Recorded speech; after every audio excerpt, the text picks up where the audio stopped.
From the studios of Farm Journal Broadcast, this is AgDay.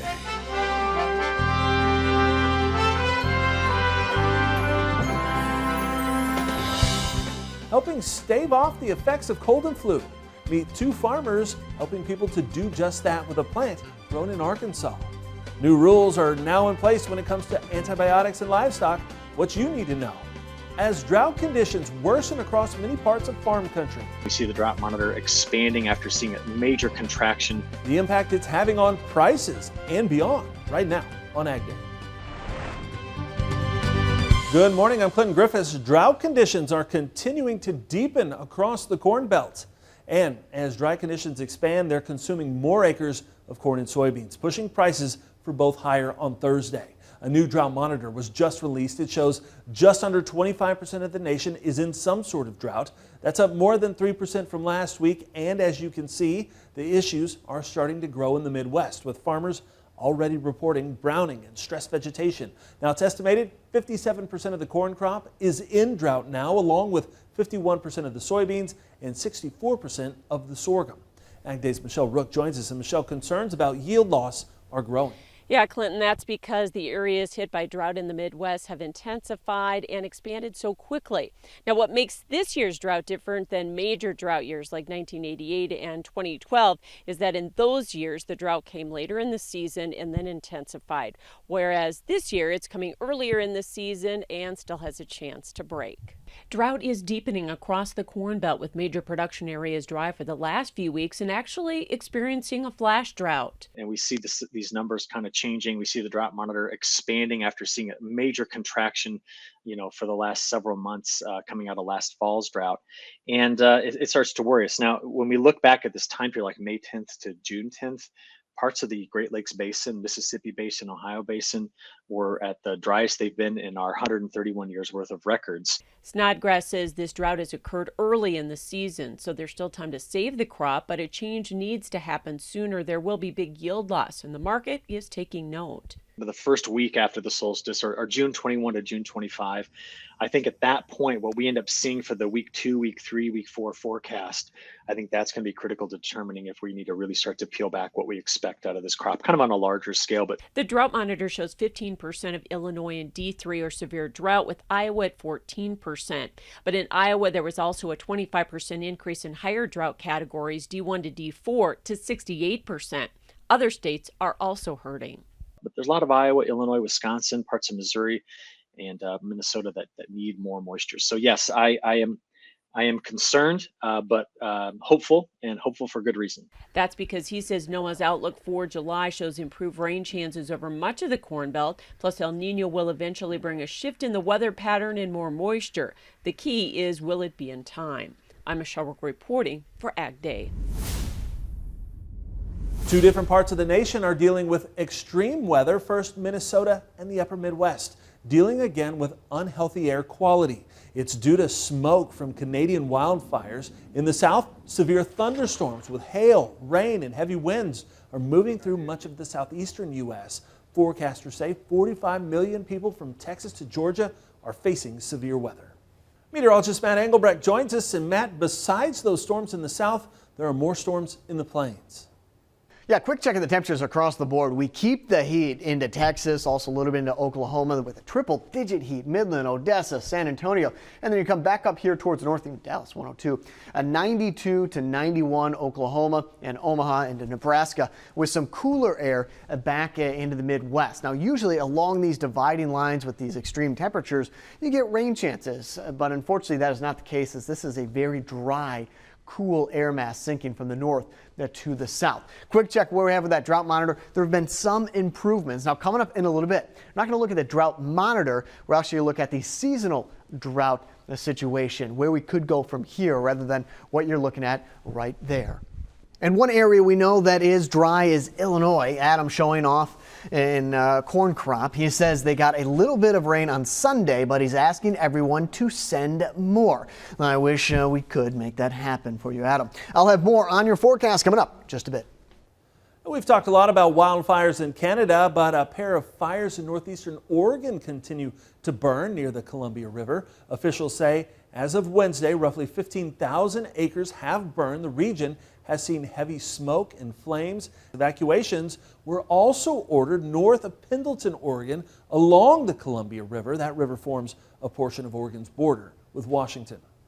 West Coast port operators and dock workers have reached a tentative agreement. Union leaders releasing a statement saying the 6-year contract covers workers at all 29 West Coast ports. It brings an end to a year-long labor negotiation that at times led to work stoppages that slowed cargo movement. Now, the U.S. Meat Export Federation calling it tremendous news. A huge percentage of our business, especially value-added chilled business, which is our highest value business for both beef and pork, goes off the West Coast for our Asian markets, Japan, Korea, Taiwan, China. These exporters and importers in these countries rely upon a certainty for stability in terms of their shipping logistics. And before this agreement was reached, there was a large level of uncertainty. The unions still need to ratify the deal, which could take several weeks, but port operations are expected to return to normal. Another major farm equipment manufacturer has signed a memorandum of understanding with the American Farm Bureau Federation over right to repair issues. CLOS of America is the latest. It marks the 5th MOU the organization has signed with equipment manufacturers, joining Kubota, John Deere, C&H, and AGCO. AFBF says the agreement creates a framework for farmers and independent repair facilities in all 50 states. They will be able to access technical manuals, tools, and product guides to self-diagnose and self-repair machines, but that agreement respects intellectual property and the legal requirements of the manufacturer. Now, the latest flash report from the Association of Equipment Manufacturers is out. Looking at the year through May, sales of smaller tractors under 40 horsepower are down 16% year over year. Mid-sized tractors are down about 10%, while larger four-wheel drive units and combines are flying out the door. Four-wheel drive farm tractors are seeing sales 50% above a year ago. Combine sales are nearly 70% higher. Now, Kurt Blades with AEM says it shows two trends. Farmers are deciding to invest in new technology, and there's confidence in commodity prices right now. Markets surging once again on Thursday following that latest drought news. So is the return of $13 beans and $6 corn a reality? We'll discuss that next. And later, we're off to Arkansas to discover the medicinal properties of elderberries and what it takes to grow them in the country.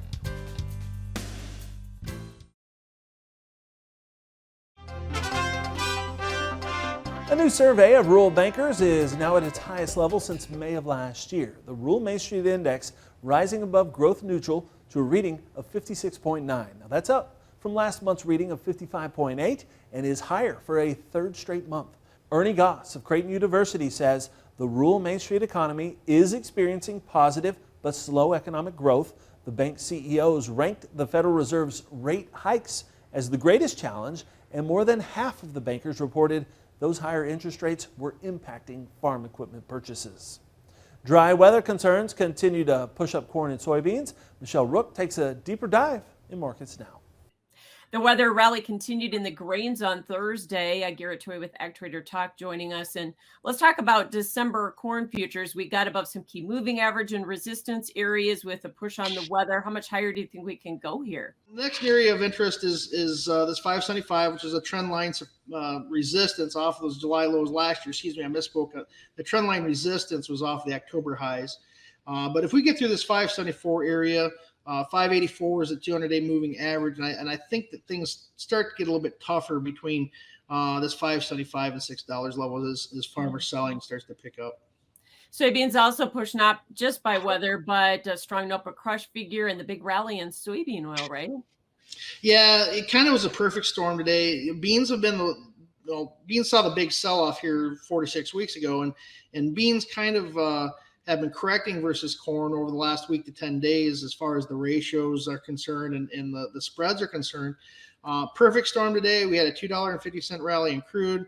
We had a record NOPA crush. We had a surprise draw on soybean oil stocks. Nove beans with their biggest upside day here for life of contract, and we've rallied about $1.15 in the last 5 days. So a substantial rally. Soybeans are going to soybean. That's what beans do is, and we got up to the 100-day moving average today. I think resistance builds between here and 13.35. We came within a nickel of $13. So some decent levels here where we're starting to get back into some levels that are profitable to hedge if you haven't done anything yet. But weather market's going to make a tough decision, but it still needs to be stick to your marketing plan. Yeah, I was going to say, these are pricing opportunities, aren't they? Absolutely. This is a supply-driven rally. Supply-driven rallies are meant to be sold. We still have a bit of demand issue on corn. We don't necessarily have that issue on soybeans, but the Brazilian farmers probably going to benefit the most from the demand side of things between now and October, because they're still $20 to $40 a ton cheaper than U.S. corn on the export market. All right, thanks for joining us, Garrett Toy with Ag Trader Talk. We'll have more Ag Day coming up. To contact Garrett, call him at 888-745-2020 or find him at agtradertalk.com.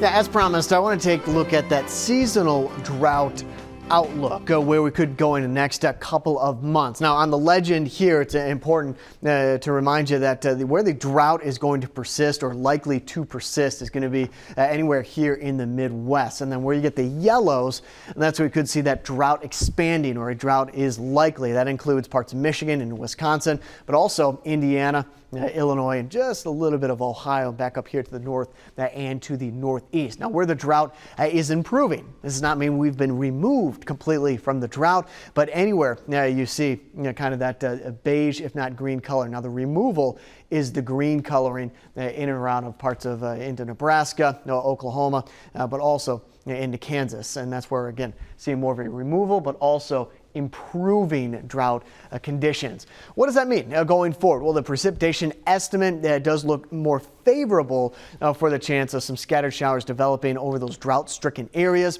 but especially back down here to the south. And that's where we've been inundated with a lot of water and severe weather into the southeast. So the flooding potential coming up for you Friday, got a 15 to 40% chance of some flooding potential back into Colorado as we go into our Saturday. More of a 5 to 15%, and that starts to get back in over those locations that we do need some of that rainfall. The one thing that we do not see a lot of is rainfall in the Midwest. So Indiana, Illinois, Wisconsin, Ohio, we're going to stay mostly dry, not only through our Sunday, but also for most of next week as a ridge of high pressure really starts to develop. Extreme heat, also dry conditions, may get a few showers developing where there is going to be kind of a shortwave bit of energy moving through the jet stream. But the big story going through next week is going to be the heat as well as that dry weather. Cedar Rapids, Iowa, mostly sunny, high around 82 degrees, low of 57. Marion, we got some morning showers in Ohio, 72 degrees. And then Bumpus, Virginia, high around 80, low of 59. New antibiotic rules are in effect for livestock producers. We'll break it all down coming up next. And later we look at the plant that helps people fight back against colds and flu. See how it's grown in Arkansas in the country. Your next piece of equipment is on machinerypete.com. Search equipment from dealerships across the country to find what you're looking for. Only on machinerypete.com.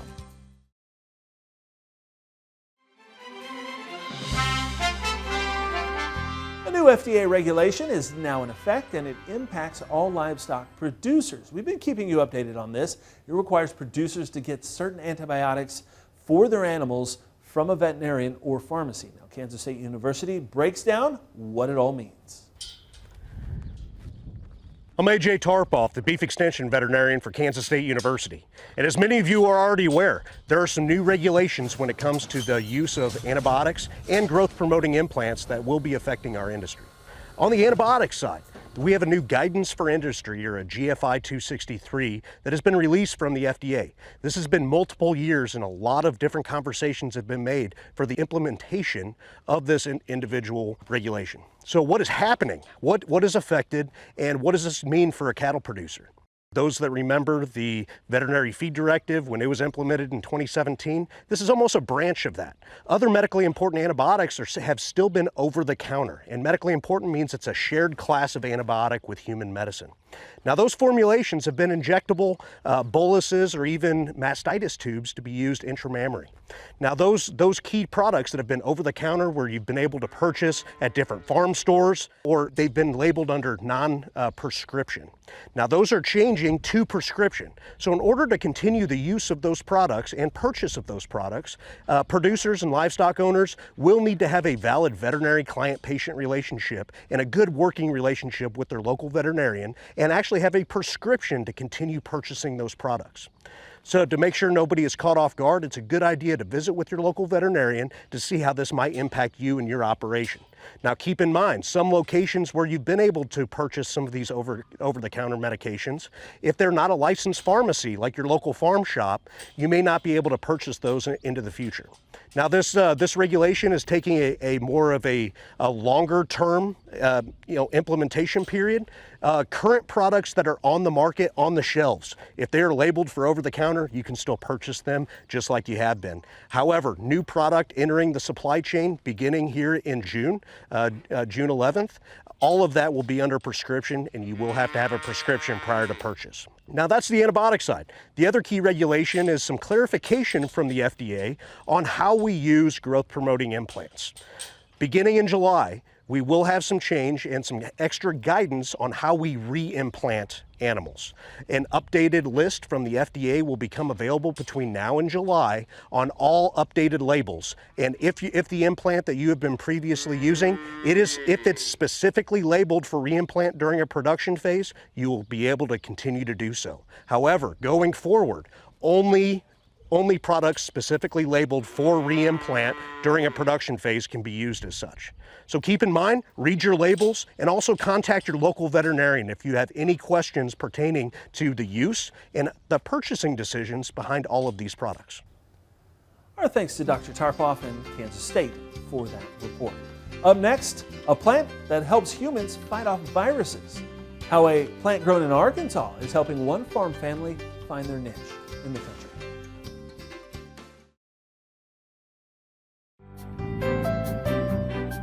In the Country on Ag Day is brought to you by Pivot Bio. What if you had the nitrogen you need already on seed?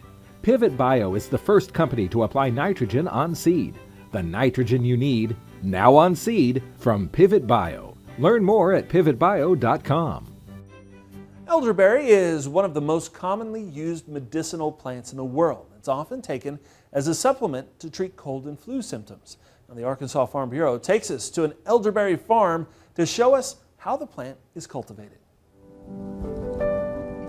These are our elderberry plants. We have about 3/4 of an acre of elderberries. We're growing them about as naturally as you could. These will be producing berries, which we will then turn into elderberry syrup. It's an incredibly nutritious berry. It's a superfood, got a lot of very valuable medicinal properties, so there's been a lot of research in it for like colds and flus. Incredibly high antioxidants, higher than like blueberries.